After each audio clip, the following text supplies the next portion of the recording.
Hi friends, आप लोग का स्वागत है हमारे यूट्यूब चैनल जीएस वेद एकेडमी में। और आज हम पढ़ेंगे भारत के प्रमुख नदियों के बारे में। इसके पिछले क्लास में हमने प्रमुख दर्रे और घाटियों के बारे में पढ़ाया है। आप वीडियो को प्लेलिस्ट में जाकर देख सकते हैं। चलिए शुरू करते हैं, जिसमें हम देखेंगे प्रमुख नदियाँ, भारत की प्रमुख नदियाँ।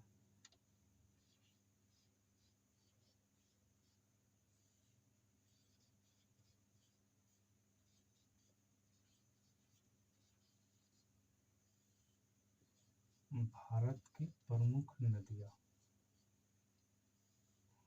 इसको दो बराबर भागों में बांट कर देंगे। एक हिमालय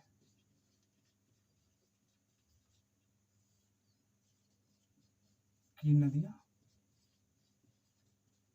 हिमालय से निकलने वाली नदियाँ, एक प्रायद्वीपीय भारत की नदियाँ। प्रायद्वीपीय भारत की नदियाँ।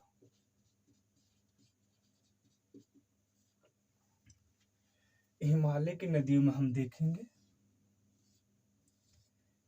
सिंधु नदी, सिंधु नदी तंत्र, गंगा नदी तंत्र और ब्रह्मपुत्र नदी तंत्र।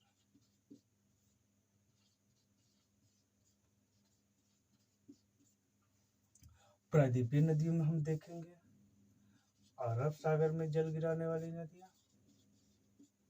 की ओर बहने वाली।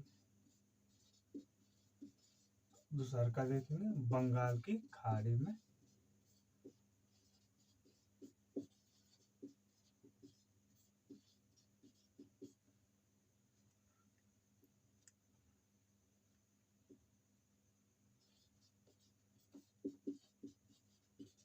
गिरने वाली नदियां।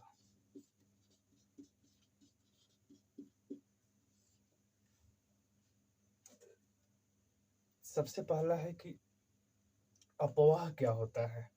अपवाह किसी नदी के जल के धरातलीय बहाव को अपवाह कहते हैं, तथा इसके साथ अनेक सहायक नदियां जो मिलती हैं तो वो उसके तंत्र का विकास करती है, तो उसे अपवाह तंत्र कहते हैं।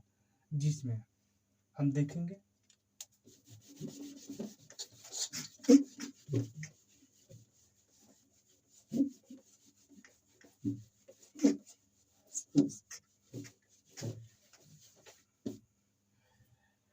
एक भारत का मानचित्र बनाते हैं और उसमें देखते हैं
जिसमें हम पहला देखेंगे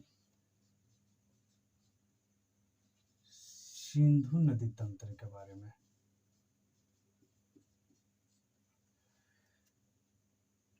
देखेंगे सिंधु नदी कहाँ से निकलती है,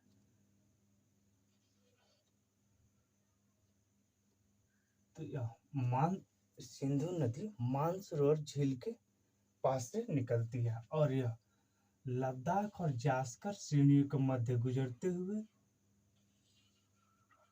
यह पाकिस्तान होते हुए अरब सागर में अपने जल को गिरा देती है।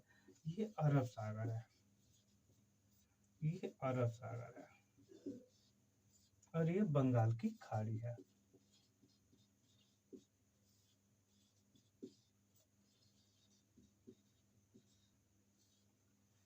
ये सिंधु नदी है।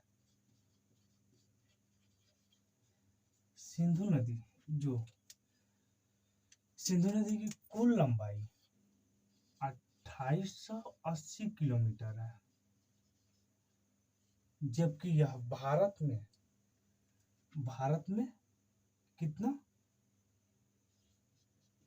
भारत में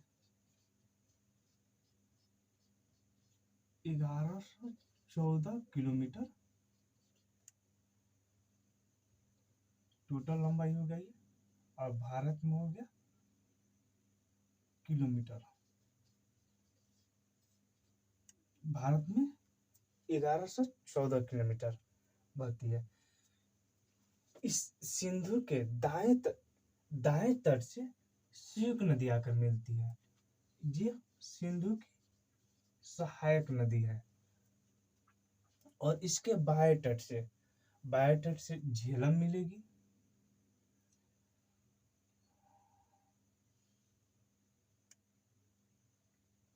झेलम आके मिलेगी,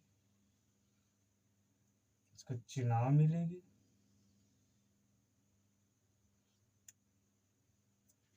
इसका द्रावी मिलेगी,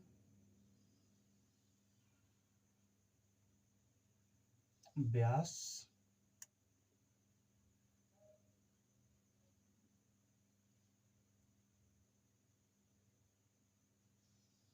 और ये सतलज।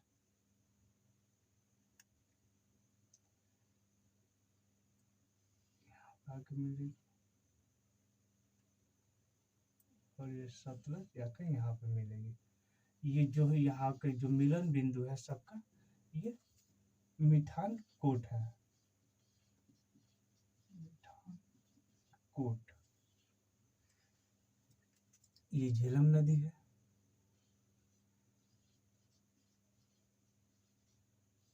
जो वेरिनाग से निकलती है। इसके बाद आती है चिनाब नदी,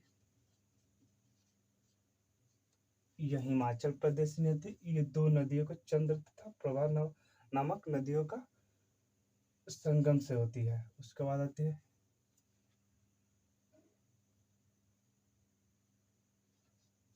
रावी, ब्यास और सतलज। सतलज जिसकी कुल लंबाई 1500 किलोमीटर है, किंतु यह भारत में 1050 किलोमीटर इसकी लंबाई है। सतलज जो मानसरोवर झील के राकस ताल से निकलती है। ब्यास जो ब्यास कुंड से निकलती है। और रावी यह रोहतांग दर्रे से निकलती है। झेलम नदी और सतलज नदी तथा गंगा और ब्रह्मपुत्र ये पूर्ववर्ती नदियों का उदाहरण है। पूर्ववर्ती नदियां किसे कहते हैं? जिसका जो यूरेशियन प्लेट और इंडियन प्लेट, जब यूरेशियन प्लेट से इंडियन प्लेट जाकर टकराई तो हिमालय की उत्पत्ति हुई। तो इसके पहले सिंधु, सतलज, गंगा और ब्रह्मपुत्र नदियां यहाँ पे तेतीस सागर हुआ करता था। हिमालय जहाँ उत्पत्ति है वहां पर तेतीस सागर हुआ करता था। उसमें अपने जल को गिराती थी। और प्रायद्वीपीय नदियां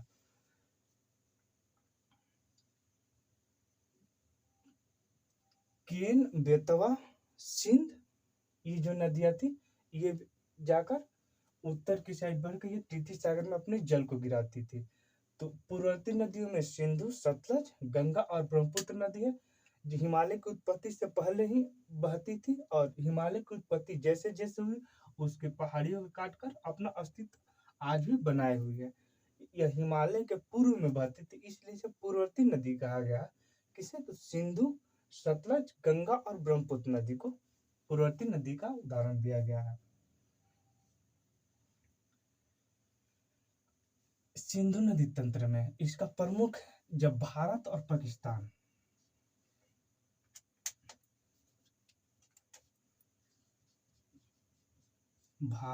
पाकिस्तान के बीच 1960 में जब सिंधु जल समझौता हुआ,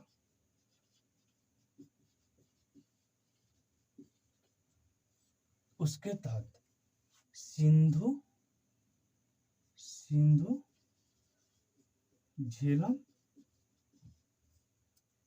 और चिनाब, 3 नदियों का 80% जल पाकिस्तान यूज करेगा, जबकि 20% इंडिया।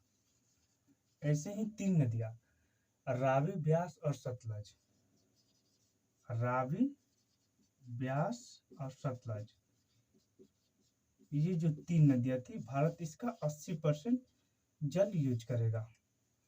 तो ये इसको याद करने का, जो भारत के साथ 3 नदी है जिसका 80% जल करता है, इसको ये देंगे सबर, सतलज, ब्यास और रावी। सतलज, ब्यास और रावी नदी। इसके बाद हम आते हैं देखते हैं हिमालय की गंगा नदी तंत्र। तो गंगा नदी की उत्पत्ति कहाँ से? तो गोमुख से हुई, गंगोत्री के गोमुख से हुई है और इसकी टोटल लंबाई 2525 किलोमीटर है। गंगा नदी तंत्र के बारे में पढ़ने से पहले हम थोड़ा सा गंगा नदी की उत्पत्ति कैसे हुई, इसका नामकरण गंगा कैसे पड़ा, उस चीज को देखते हैं। तो यहाँ पर देखते हैं हम, यहीं पे देख लेते हैं, यहाँ पे गंगा।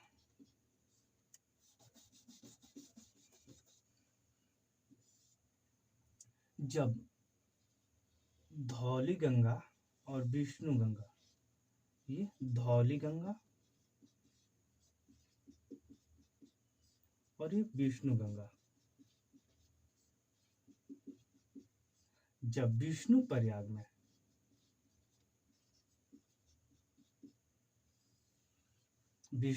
में आकर मिली, तो इसकी जो मुख्य धारा हुई वह अलकनंदा के नाम से आगे बढ़ी। जब ये आगे, इसकी मुख्य धारा आगे बढ़ती है, तो कर्णप्रयाग में पिंडर नदी आकर मिलती है। पिंडर नदी कर्णप्रयाग में आकर मिलती है। इसके बाद अलकनंदा की एक धारा निकलती है और जाती है आगे, तो मंदाकिनी नदी अलकनंदा से रुद्रप्रयाग में मिलती है। इसके बाद यह मंदाकिनी और अलकनंदा के मिलने के बाद यह अलकनंदा की मुख्य धारा आगे बढ़ती है, तो इस देवप्रयाग में भागीरथी नदी और इसकी सहायक नदी भिलंगना, ये हो गई भागीरथी नदी और ये हो गई भिलंगना। इसका दोनों जो संगम है, इसी संगम पर टिहरी बांध स्थित है। टिहरी बांध भारत का सबसे ऊंचाई पर स्थित गुरुत्वीय बांध है। टिहरी बांध जो भागीरथी और भिलंगना नदी के संगम पर अवस्थित है। कभी कभी भागीरथी भी ऑप्शन में देता है, भिलंगना नहीं देता, कभी कभी भागीरथी हटाता है और भिलंगना देता है। तो ऑप्शन में जो रहे उसके हिसाब से देखकर क्वेश्चन को सही करना है। और ये कभी कभी भागीरथी और भिलंगना के दोनों के संगम पर भी देता है, तो भागीरथी और भिलंगना के संगम पर भी टिहरी बांध अवस्थित है। इस चीज को देखेंगे। ये जब भागीरथी इसकी जो मुख्य धारा से मिलती है देवप्रयाग में, तो यहाँ पर इस मुख्य धारा का नाम गंगा पड़ता है। गंगा जब पहाड़ी इलाकों को छोड़कर सर्वप्रथम मैदानी इलाकों में हरिद्वार में प्रवेश करती है। मैदानी क्षेत्र में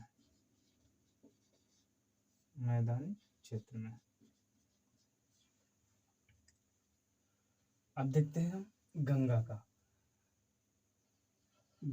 की उत्पत्ति गंगोत्री की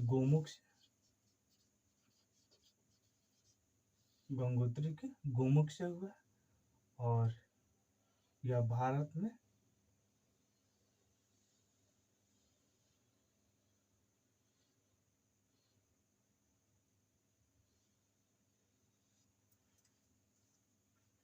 इसकी टोटल लंबाई, गंगा की टोटल लंबाई 2525 किलोमीटर।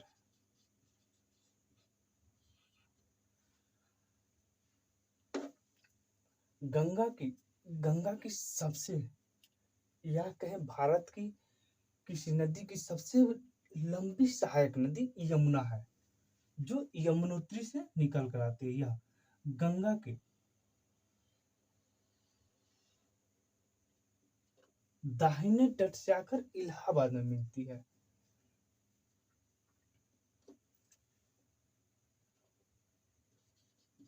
यमुना नदी, यमुना नदी है ये। यमुना की सहायक प्रमुख नदियां है, एक टोंस नदी है और एक हिंडन नदी है। टोंस नदी और हिंडन नदी यमुना की बाईं ओर से मिलने वाली नदियां है, जबकि दाईं ओर से चंबल, सिंध, केन, चंबल,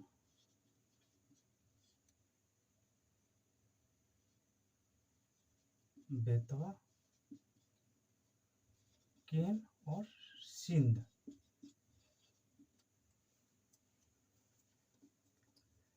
चंबल, सिंध, केन और बेतवा, ये दाहिने तरफ से यमुना में मिलने वाली प्रमुख नदियां हैं। किसी भी तट का, जब नदी का दाहिना तट और बायां तट क्या होता है, अगर इसमें कंफ्यूजन हो तो 1 मिनट यहाँ पर ध्यान देते हैं और देखते हैं। मान लीजिए कि ये नदी है, कोई भी नदी या नहर हो, उसका जो धारा होगा उसके समक्ष हम मुख अपना सामने करके खड़े हो जाएंगे, और जो हमारा दाहिना होगा वो नदी का दाहिना तट होगा, और जो हमारा बायां हाथ होगा वो नदी का बायां तट होगा। जैसे कि मान लीजिए कि नदी बह रही है पश्चिम से पूर्व से, पश्चिम से पूर्व की ओर बह रही है, तो हम मुख इस तरफ खाकर बह रहे, तो खड़ा होकर मुख पूर्व की ओर करके खड़ा हुआ है, तो मेरा दाहिना तट ये हो जाएगा, तो दायां तट और ये बायां तट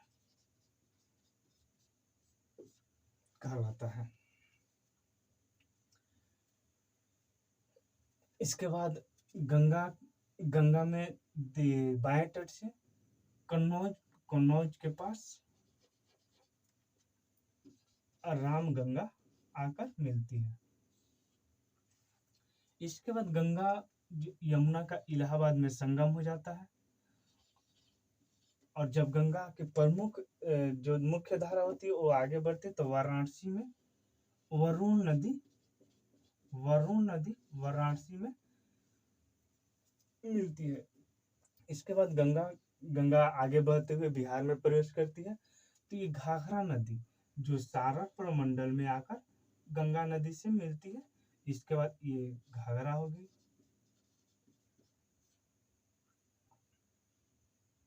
घाघरा की 3 प्रमुख नदियां हैं, शारदा नदी,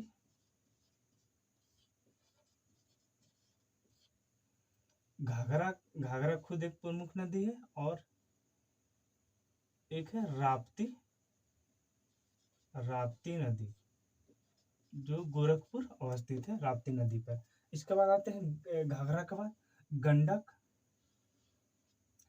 गंडक जो सोनपुर के पास पलहेजा घाट के पास आकर मिलती है, और दाहिने तट से सोन नदी जो अमरकंटक से निकलती है, और यह पटना के नजदीक जाकर मिलती है।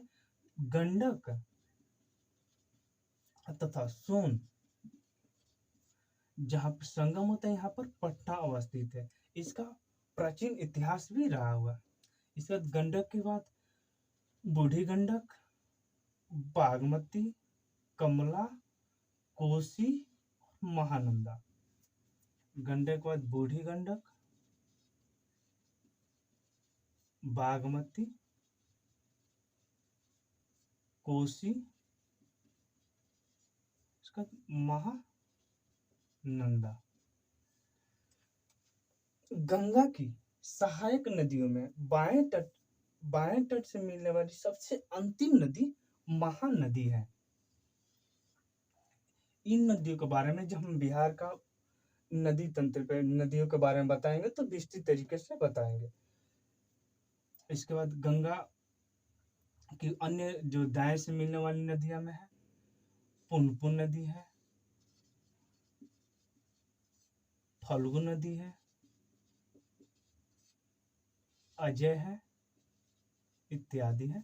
इसके बाद गंगा बांग्लादेश में प्रवेश करती है तो पद्मा के नाम से जानी जाती है। इसके बाद ब्रह्मपुत्र नदी जो बांग्लादेश में जमुना के नाम से जानती है, इन लोगों की जो धारा है संयुक्त धारा मिलती है और मेघना की नदी से मिलती है संयुक्त धारा। इसके बाद यह मेघना के नाम से बंगाल की खाड़ी में अपने जल को गिराती है। इसके बाद आते हैं हम ब्रह्मपुत्र नदी तंत्र में। ब्रह्मपुत्र नदी की उत्पत्ति मानसरोवर झील के पास ही चेमांग युंगडुंग हिमानी है, वहां से हुई है। ब्रह्मपुत्र नदी की टोटल लंबाई 2900 किलोमीटर है।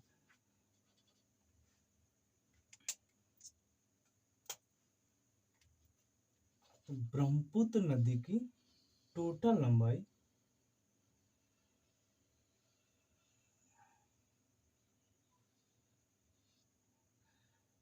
ब्रह्मपुत्र नदी की टोटल लंबाई 2900 किलोमीटर है, जबकि यह भारत में 916 किलोमीटर की लंबाई में अवस्थित है। इसे ब्रह्मपुत्र नदी को तिब्बत में सांगपो नदी के नाम से जाना जाता है।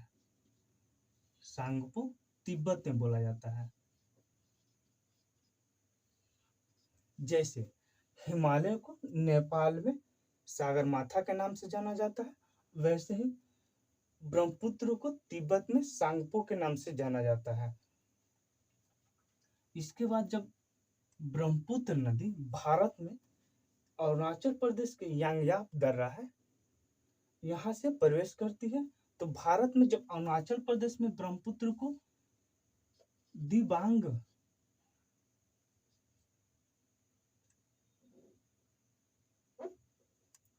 दिहांग के नाम से जानते हैं। अरुणाचल प्रदेश में ब्रह्मपुत्र को दिहांग के नाम से जानते हैं। ये दिहांग है। इसके बाद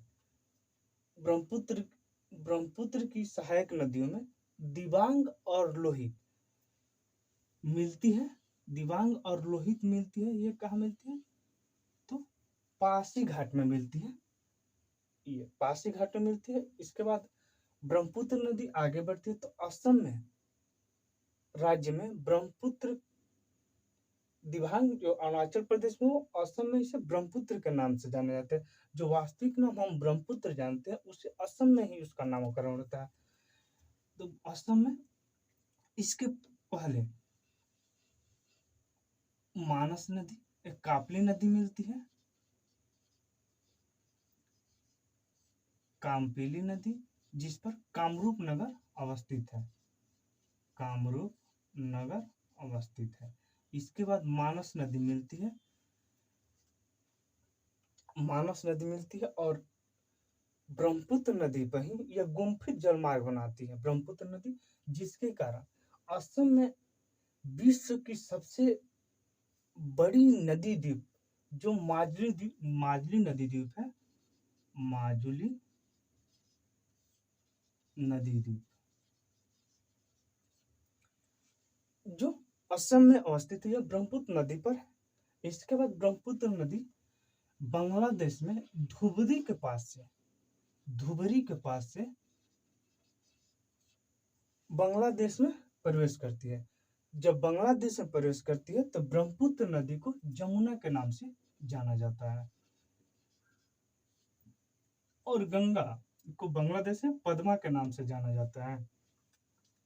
जब पद्मा और जमुना दोनों की संयुक्त धाराएं मेघना से मिलती है, मेघना एक नदी है मेघना। मेघना की सहायक नदी है बराक नदी।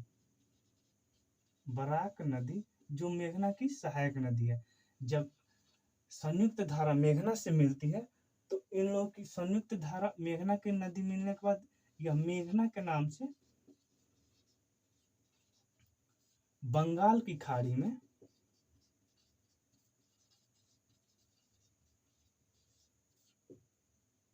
अपने जल को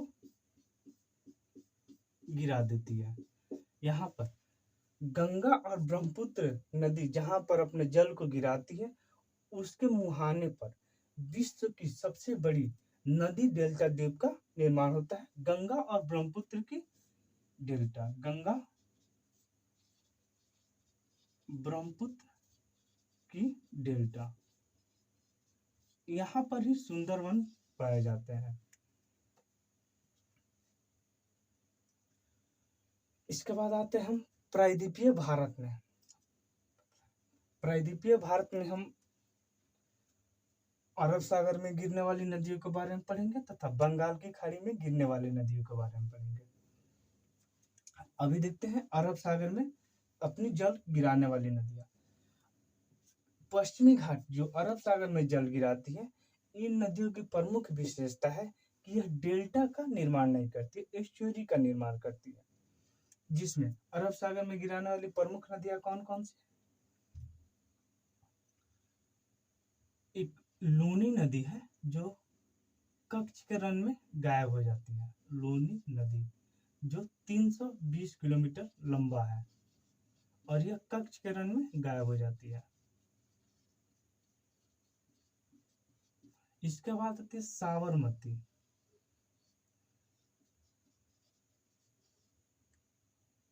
साबरमती जिसकी कुल लंबाई 320 किलोमीटर है। अहमदाबाद इसी नदी पर अवस्थित है। इसके बाद ये विंध्य पर्वत तथा सतपुड़ा के मध्य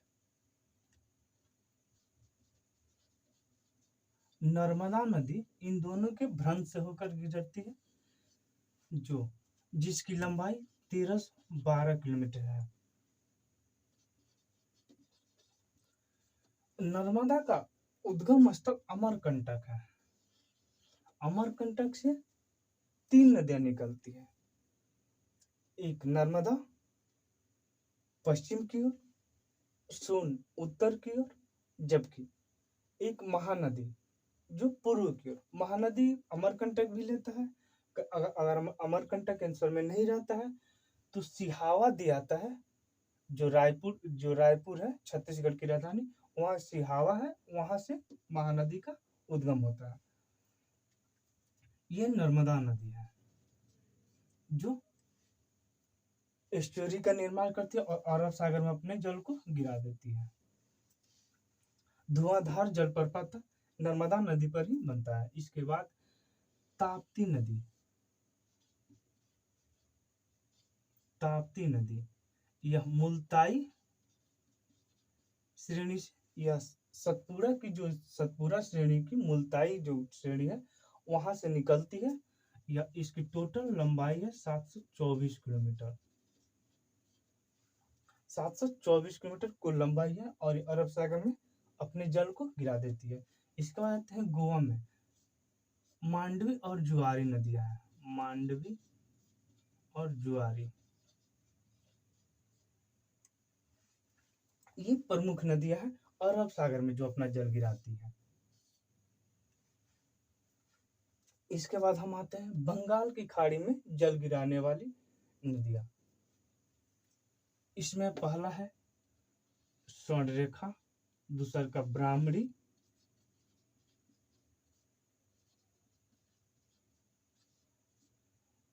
तीसरा का महानदी।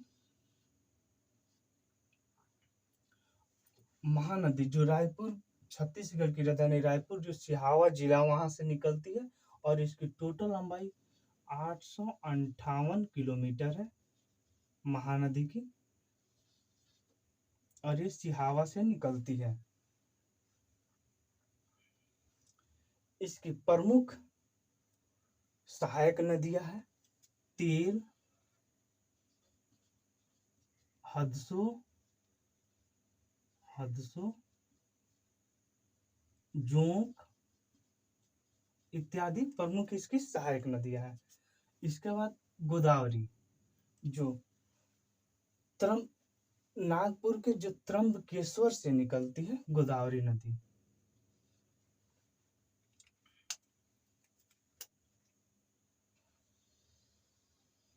गोदावरी नदी जो प्रायद्वीपीय भारत की सबसे अपवाह क्षेत्र में या लंबाई में सबसे बड़ी नदी है। इसकी कुल लंबाई 1465 किलोमीटर है। इसे दक्षिण गंगा के भी नाम से जाना जाता है, दक्षिण गंगा या बृहद गंगा, बृहद गंगा के नाम से जाना जाता है।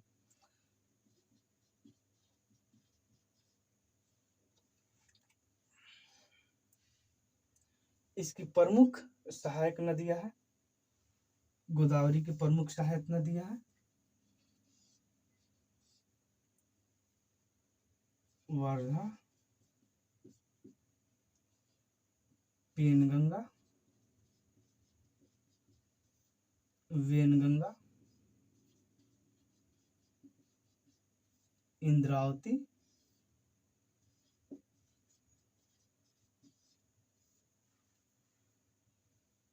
इसकी प्रमुख नदियां हैं।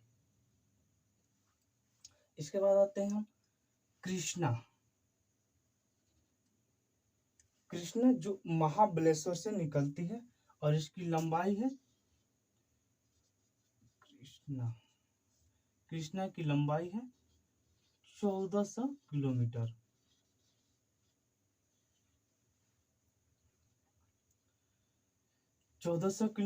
इसकी लंबाई है। इसके बाद आते हैं हम कावेरी नदी।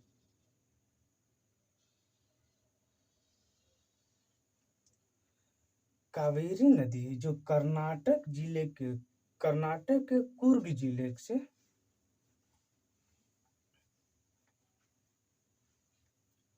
निकलती है, ब्रह्मगिरी पर्वत से, कर्नाटक के कुर्ग जिले के ब्रह्मगिरी पर्वत श्रेणी से निकलती है और इसकी टोटल लंबाई 800 किलोमीटर है। इसके बाद है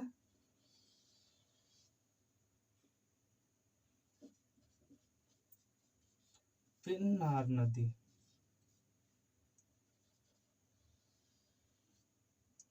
वैगई नदी।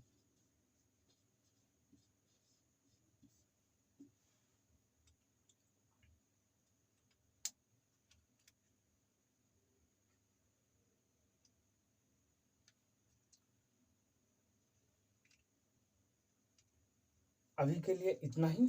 आप लोगों को वीडियो कैसा लगा? अगर अच्छा लगे तो सब्सक्राइब करें, अपने दोस्तों को शेयर करें तथा कमेंट के माध्यम से हमें बताएं कि आपको वीडियो कैसा लगा। धन्यवाद।